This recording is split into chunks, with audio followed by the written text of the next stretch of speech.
Hello, it's Brent from An Ordinary Shepherd, and we're going to continue on our teaching lessons here unto the 10 Commandments, and we're on the very, very last one. Okay, so everybody knows the verse. Go to Exodus chapter 20, and we'll get on this very last and 10th commandment. Okay, so it starts in 17 of chapter 20. You shall not covet your neighbor's house. You shall not covet your neighbor's wife, or his male or female servant, his ox or donkey, or anything that belongs to your neighbor. Okay, so to me, this is the quintessential admire versus desire. Okay, so if you see somebody with a really nice car, I don't think there's anything wrong with looking at the very nice car and saying, that's a very nice car, and admiring the car and the craftsmanship and everything else. There's a little bit further to look at it and say, I want that car to be mine. Okay, that's coveting. That's desiring something that belongs to somebody else. Or many of the other things listed here, okay? Like I want his house. These things lead to evil thoughts, okay? And to me, this is the original sin. This is the very first sin that's put in the Bible. So if you go to Genesis 3:6, all the way back in the front, okay, we're talking about Adam and Eve and apples and snakes, okay? So Genesis 3, chapter 3, verse 6. When the woman saw that the fruit of the tree was good for food and pleasing to the eye and also desirable for gaining wisdom, she took some and ate it. Okay, so to me this is she sees this fruit. This is the fruit of tree of knowledge of good and evil that God told them not to eat from, and so she sees the fruit and she admires the fruit, but she goes one further than admiring the fruit. She desires the fruit. She covets this fruit that she cannot have, and so she takes it and she sins.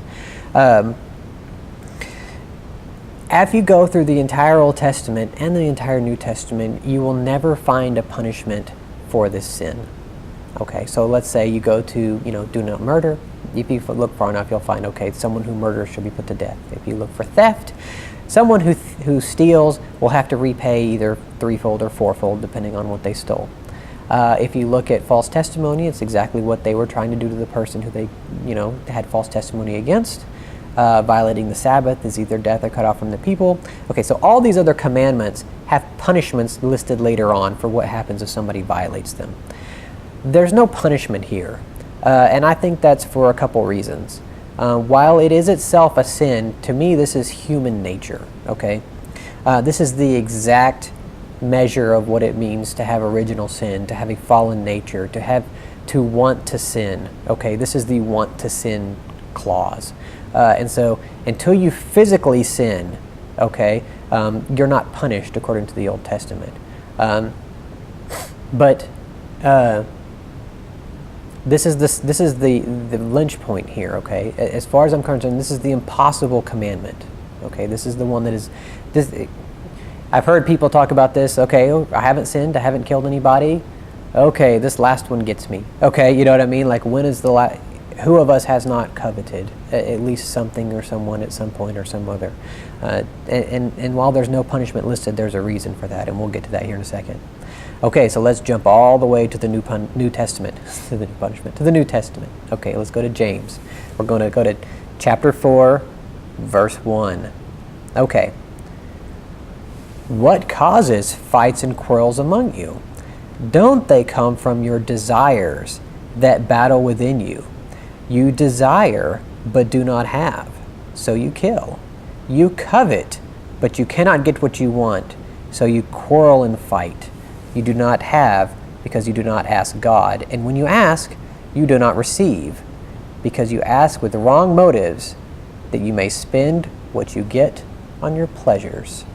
Okay, so here we've got James giving a very firm condemnation as far as, okay, this covetousness, this desiring, it causes quarrels, it causes strife, it causes murder. That's why you kill. Okay, so we've got a very large root of evil. Okay, let's go back to James and go to the very beginning of it. Okay, he's got one other thing to say about this.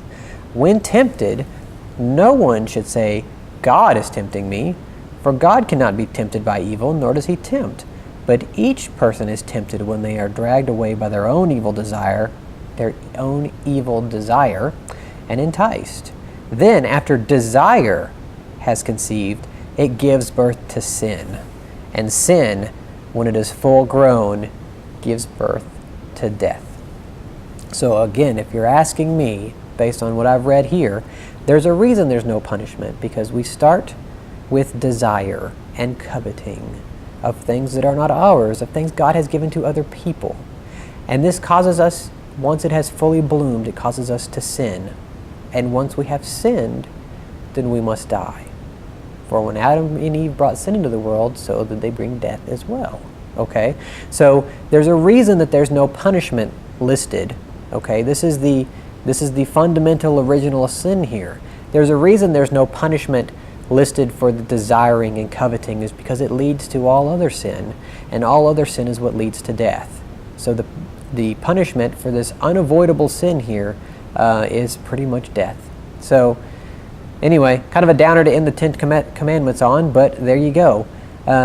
So we'll get into something different next week, or next time we do a video anyway. I tell you what, let's talk about the prosperity gospel next time. Okay, we're going to jump through a lot of interesting and controversial topics after this, but we wanted to set some groundwork first, or at least I wanted to. So we've gone through the entire 10 Commandments in various iterations, got a little bit more familiar with the Word of God, with His holy eternal name. We've got a little bit more talking about the beginning videos about what it takes for us to be Christians. And so I think we've got a pretty good foundation to jump into some of the more complicated issues that pop up nowadays. So thanks a lot, and I hope you all have a great day. Bye-bye.